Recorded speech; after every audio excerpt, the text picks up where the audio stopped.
E por aqui é hora de orientação. Vamos falar sobre tuberculose bovina, um mal que afeta, uma doença que afeta principalmente os bovinos leiteiros e também os búfalos. Torna-se crônica nos animais e é transmissível ao homem. Nos bovinos, a doença causa lesões em diversos órgãos e tecidos, como por exemplo pulmão, fígado, baço e até mesmo na carcaça. Fora o prejuízo na pecuária leiteira, não é mesmo? Orientações importantes você encontra agora no Bom Dia Entrevista.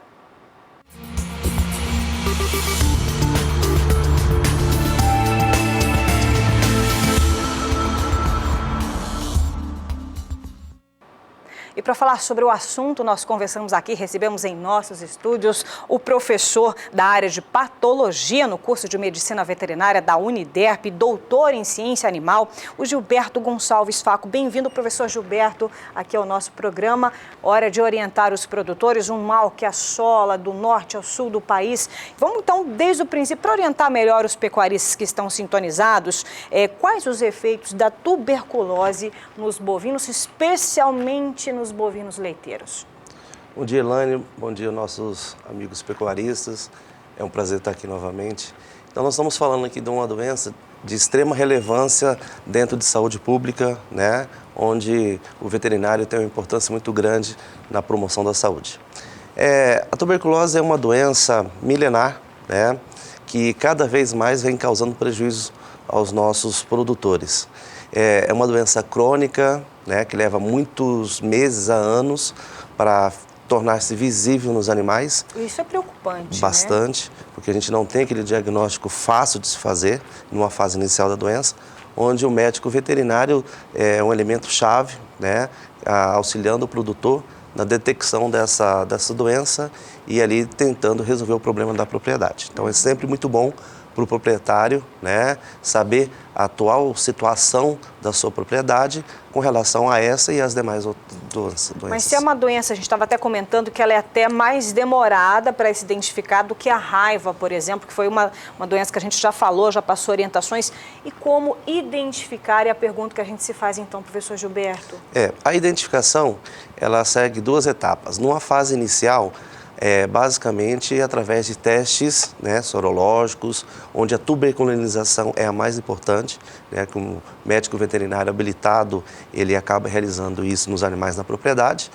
E numa fase crônica, onde que a doença já está manifestando clinicamente, aí basicamente pelos sinais clínicos, né, de emagrecimento progressivo, perda na carcaça, redução na produção de leite, isso tudo leva, né, o médico veterinário a pensar que pode estar acontecendo ali na propriedade uma situação de tuberculose. Então, tá? assim, quando está mais avançado, então é possível, então fica bem mais magro, a carcaça debilitada também? São os mesmos sinais nos humanos, né?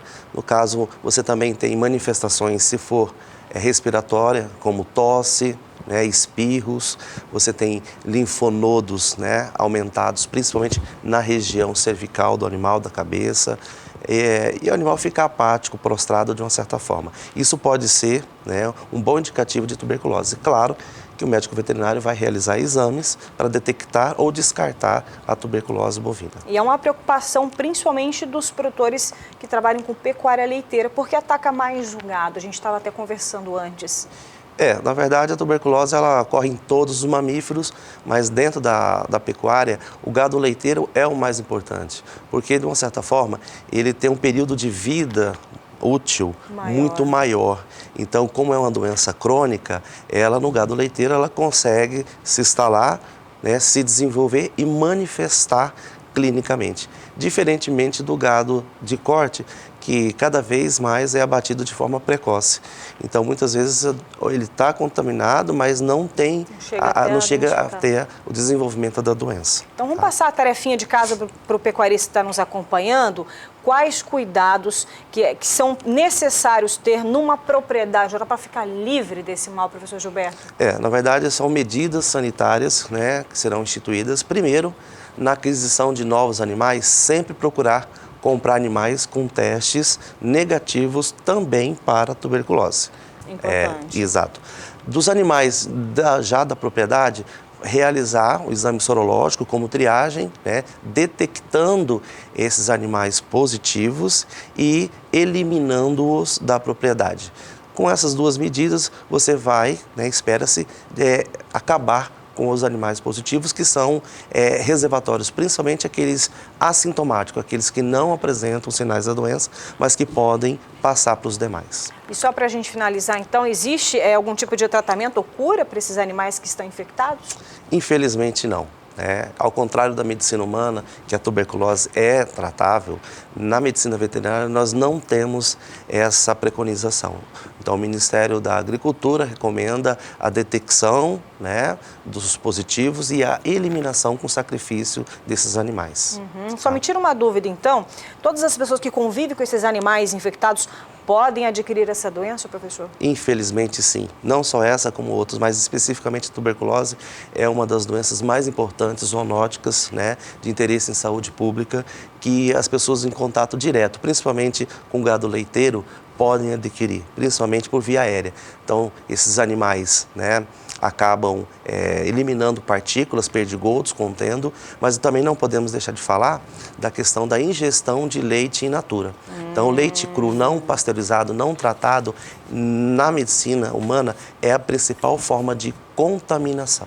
Então, o leite deve ser tratado, né, pasteurizado, evitando, entre outras, também a tuberculose. E só para finalizar, duas palavrinhas aí de orientação ao produtor que está nesse momento sintonizado na gente. Bom, primeiro, em suspeitando, né, de tuberculose, acionar o serviço médico veterinário oficial.